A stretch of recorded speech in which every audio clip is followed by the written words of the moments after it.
Quero te convidar a abrir a sua Bíblia lá na carta do apóstolo Paulo aos Colossenses, no capítulo 3. Eu quero ler com os irmãos a partir do versículo 12 até o versículo de número 17. Carta do apóstolo Paulo aos Colossenses, no capítulo 3. Nós vamos ler, queridos, do versículo 12 ao versículo de número 17.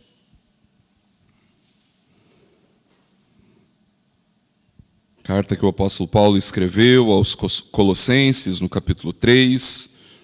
Nós vamos ler, queridos, do versículo 12 ao versículo 17, onde a palavra do Senhor nos diz assim: Portanto, como eleitos de Deus, santos e amados, revistam-se de profunda compaixão, de bondade, de humildade, de mansidão, de paciência. Suportem-se uns aos outros e perdoem-se mutuamente, caso alguém tenha motivo de queixa contra outra pessoa. Assim como o Senhor perdoou vocês, perdoem também uns aos outros. Acima de tudo isto, porém, esteja o amor, que é o vínculo da perfeição. Que a paz de Cristo seja o árbitro no coração de vocês, pois foi para essa paz que vocês foram chamados em um só corpo. E sejam agradecidos. Que a palavra de Cristo habite ricamente em vocês. Instruam e aconselhem-se mutuamente em toda a sabedoria, louvando a Deus com salmos, hinos e cânticos espirituais, com gratidão no coração. E tudo o que fizerem, seja em palavra, seja em ação, façam em nome do Senhor Jesus, dando por ele graças a Deus Pai. Vamos orar? Senhor Deus, nós ouvimos a leitura da Tua palavra e neste momento, Pai, nós pedimos para que o Senhor, pela Tua graça, pela Tua bondade, fale ao nosso coração. Que nós sejamos edificados, ó Deus, no momento em que ouvimos a pregação e que no momento em que lemos a Tua palavra, estas verdades, estas virtudes sejam aplicadas em nós pela operação do Teu Espírito. Age, Deus, com graça. Que o Senhor, na Tua bondade, fale conosco e que nós sejamos impactados e transformados pelo mover do Teu Espírito em nós. É isso que nós te pedimos, em nome e para a glória do Senhor Jesus. Amém. Hoje, como eu disse, é o último domingo de 2024. Provavelmente você já está com a sua listinha de promessas para 2025 realizada, né? Você já fez lá a sua listinha, já falou assim, ó, segunda-feira não, porque, né, provavelmente estará tudo fechado, ou então já é, assim, dezembro, não, mas janeiro, né, dia 6 de janeiro, eu começo na academia, né, aquelas coisas que eu começo dieta, né? Talvez você já tenha pensado, olha, esse ano eu vou cuidar mais da minha família, eu vou ficar mais presente com os meus filhos, com a minha esposa, com o meu marido. Olha, esse ano eu vou dar um jeitinho de tentar encontrar mais os meus amigos, vou dar um jeito de fazer com que o próximo ano seja mais leve. Olha, esse ano eu vou cuidar um pouco melhor das minhas finanças, porque eu não quero chegar no fim do ano desesperado, com dívida para pagar, então eu vou me organizar um pouco mais. Eu não sei, mas talvez você já tenha feito algumas aí das suas promessas, ou a gente pode chamar de propósitos para o ano novo, né? Talvez você já tenha aí realizado algumas, mas uma coisa eu tenho certeza, o ano nem começou e um anjo não precisou aparecer para mim, para ele me falar que lá por março você já vai ter abandonado uma boa parte destas promessas e propósitos que você fez. A verdade, queridos, é que nós somos bastante instáveis E sempre quando nós experimentamos de um grande marco nas nossas vidas, uma data específica ou um grande acontecimento, nós nos fazemos resoluções das quais nós falamos assim, olha, daqui para frente tudo vai ser diferente, eu vou viver diferente, eu vou fazer as coisas de um jeito diferente para que esse tempo, para que os próximos anos, para que 2025 seja um tempo muito especial. É nessa época do ano que a gente começa a ver alguns memes da internet, né? E essa semana eu vi um que dizia assim, nossa, esse ano eu briguei com muita gente. Para o ano que vem, por favor, melhore para que eu não tenha que brigar com você também. Então, é curioso, queridos, que nós às vezes colocamos sobre o calendário ou sobre um grande acontecimento um poder que ele não tem. Às vezes a gente acha que só por arrancar a última folhinha do calendário, né? Aliás, assim, quem é que usa folhinha ainda, né? Mas tudo bem, né? Mas só de arrancar a última página do calendário, eu também uso. Lá em casa a gente tem um físico na geladeira para a gente não esquecer de algumas coisas, onde a gente anota coisas lá, né? Mas não é o simples arrancar da última folhinha de 2024 que vai fazer as coisas mudarem na sua vida. Você sabe disso, não é verdade? Você sabe que não é o fato de você ter estabelecido propósitos e promessas para 2024, 2025 que isso vai mudar alguma coisa na sua vida. E eu nem preciso falar, como eu disse no boletim, sobre comer lentilha, né, usar branco no ano novo, essas coisas tal, né? Você sabe que estas coisas não vão fazer a menor diferença no seu 2025. O que pode, de fato, fazer a diferença na nossa vida é Jesus. Não é verdade?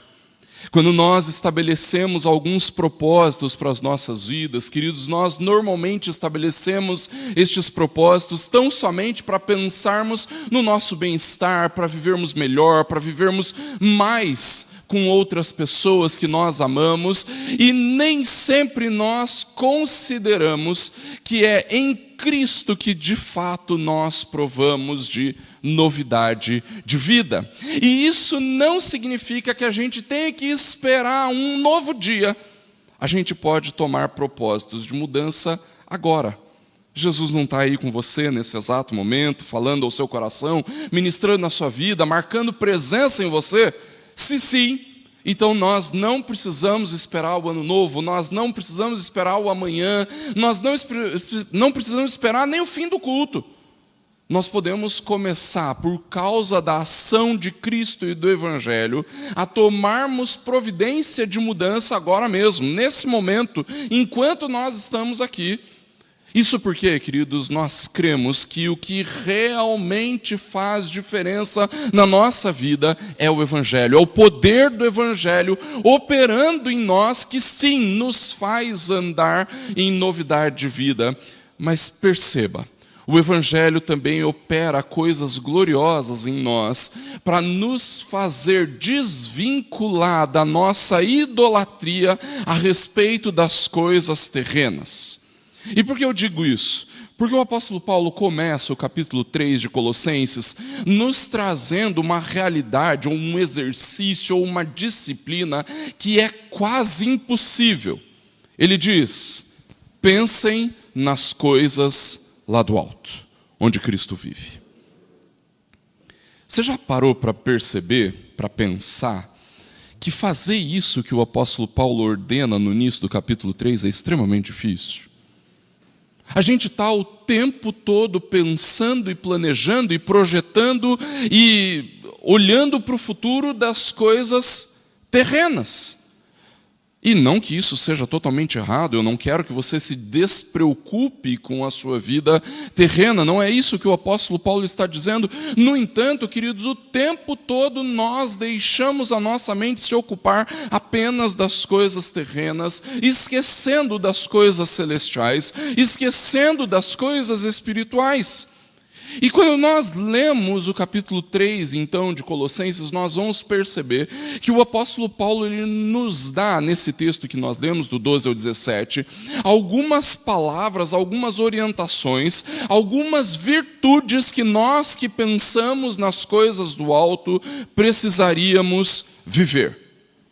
Ele nos fala sobre coisas que deveríamos projetar para o nosso 2025, mas não só para o 2025, para o domingo à tarde. Para o domingo, dia 29 de dezembro, à tarde. Quando nós olhamos para o texto que nós acabamos de ler, queridos, nós somos encorajados a cultivarmos virtudes do alto. Virtudes que precisam existir na vida daqueles que foram impactados pelo poder do Evangelho, aqueles que creem em Jesus e que creem que estão sendo transformados à semelhança de Cristo. Se nós cremos em Jesus e estamos sendo transformados pelo poder do Evangelho, e estamos mantendo os nossos pensamentos nas coisas espirituais, nas coisas celestiais, então sim, nós precisamos cultivar algumas virtudes estas que nem sempre estão tão na moda assim. A primeira virtude, queridos, que o apóstolo Paulo nos orienta aqui, é que nós possamos nos revestir do caráter de Cristo. E por que do caráter de Cristo? Porque ele fala claramente que nós precisamos nos revestir de profunda compaixão, de bondade, de humildade, de mansidão e de paciência. E eu podia citar diversos textos bíblicos, mas por causa do nosso texto eu não vou fazer isso, que demonstram o motivo pelo qual o apóstolo Paulo fala sobre estas virtudes. Quantas não são as passagens, queridos, que nós vemos estas virtudes sendo manifestas em Cristo, na pessoa de Cristo? A ideia de Paulo ao dizer, olha, estas virtudes precisam existir em vocês, porque vocês foram alcançados pelo poder do Evangelho. E uma vez que vocês foram alcançados pelo poder do Evangelho, agora vocês vivem a vida de Cristo. E se vocês vivem a vida de Cristo, então vocês precisam manifestar Cristo na vida de vocês. Para isso, revistam-se de Cristo. Revistam-se de profunda compaixão, de bondade, de humildade, de mansidão e de paciência. Mas não apenas isso.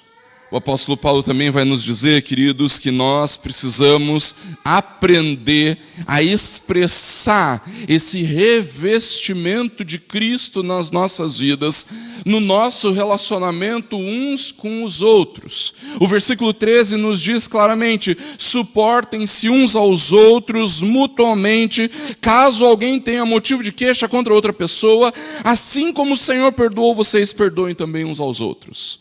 Ou seja, uma pessoa que está revestida de Cristo precisa ser suporte a outras pessoas. E por que ser suporte e não suportar? Porque suportar para nós causa uma impressão equivocada, não é verdade? Olha, eu não gosto muito do fulano, eu apenas suporto ele. Não é verdade? Você sabe o que isso quer dizer, né? Que você apenas tolera a presença daquela pessoa por ali. Mas não é isso que o texto nos diz. O texto está nos dizendo não sobre esse suportar de tolerar uma presença incômoda, mas de ao contrário, de sermos suporte, base, lugar onde alguém pode se achar firme.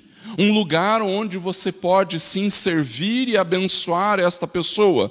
Uma vez que o Evangelho fez morada em nós, queridos, uma vez que estamos revestidos de quem Jesus é, então agora nós usamos aquilo que Jesus tem dado e aquilo que Jesus tem feito para que nós possamos suportar uns aos outros para a glória de Cristo. Mas não apenas isso, ele também diz a respeito de perdão.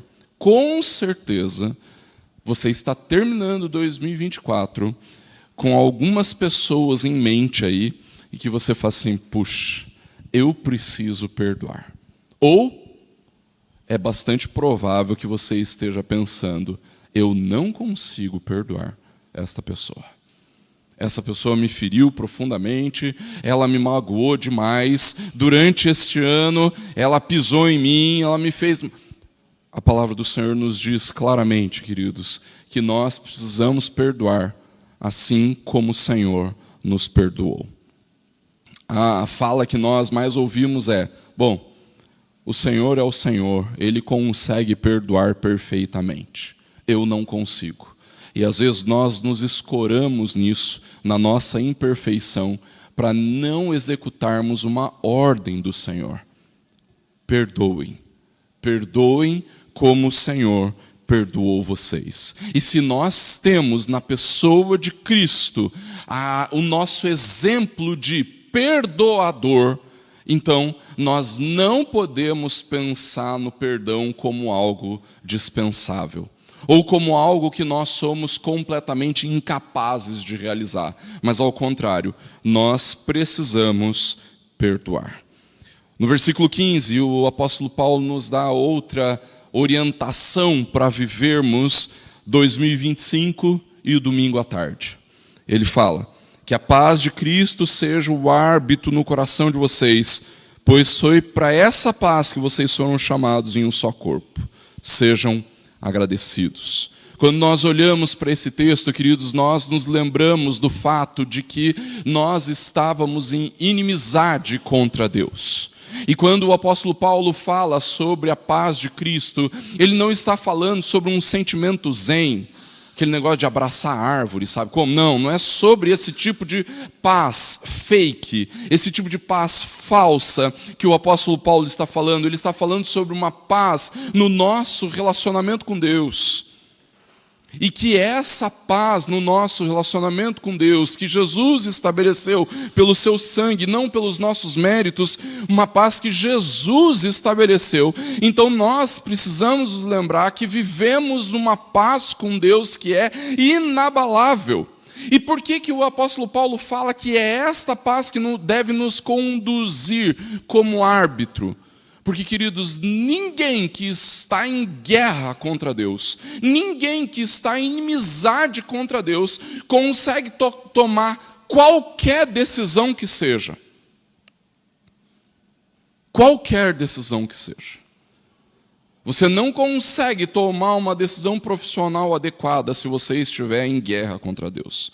Você não consegue tomar uma decisão adequada na sua família se você estiver em guerra contra Deus. Mas uma vez que a nossa paz foi estabelecida, queridos, então essa paz precisa tomar conta da nossa mente, do nosso coração, para toda e qualquer decisão que nós precisamos realizar.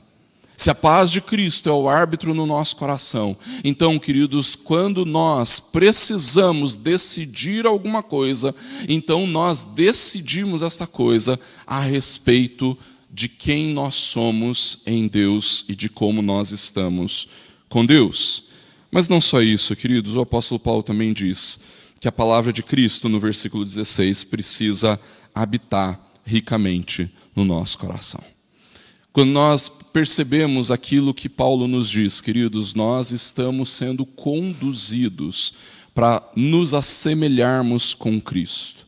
Mas é impossível nos assemelharmos com Cristo sem entendermos, sem compreendermos, sem conhecermos, sem vivermos a palavra de Cristo que precisa habitar no nosso coração. Todas essas coisas, queridos, precisam tomar conta da nossa vida. Precisam nos conduzir a um 2025 melhor. Mas também precisam nos conduzir a uma tarde de domingo melhor. A novidade de vida que existe no Senhor Jesus, a novidade de vida que existe no Evangelho, queridos, não nos conduz para pensarmos apenas no longo prazo, mas nos conduz para pensarmos agora, neste exato momento, a respeito das virtudes que o apóstolo Paulo nos recomenda para vivermos, não em 2025, mas agora mesmo, ao término deste culto, indo para a escola dominical, voltando para casa, almoço, o restante dos nossos dias, vivendo como aqueles que foram, sim, transformados pelo poder do Evangelho. E ao acontecer todas estas coisas, então, nós podemos viver todas as coisas em nome do Senhor Jesus Cristo, que é o que Ele nos diz no versículo 17. Façamos isso, queridos, e o nosso coração estará muito preparado para o que der e vier em 2025. Vamos orar? Feche seus olhos, abaixe sua cabeça, nós vamos orar. Senhor Deus, nós te louvamos pela tua palavra e pedimos, ó Pai, para que o Senhor comunique estas verdades ao nosso coração e que nós, de fato, sejamos transformados pelo Senhor que opera nas nossas vidas. Haja, ó Deus, com graça, que o poder do Evangelho possa nos transformar. Que o poder da cruz possa impactar o nosso viver, para vivermos de acordo com a tua vontade, com o teu querer, cultivando as virtudes que a tua palavra nos chama a viver. Opera em nós, age com graça. É o que nós te pedimos, em nome e para a glória do Senhor Jesus. Amém.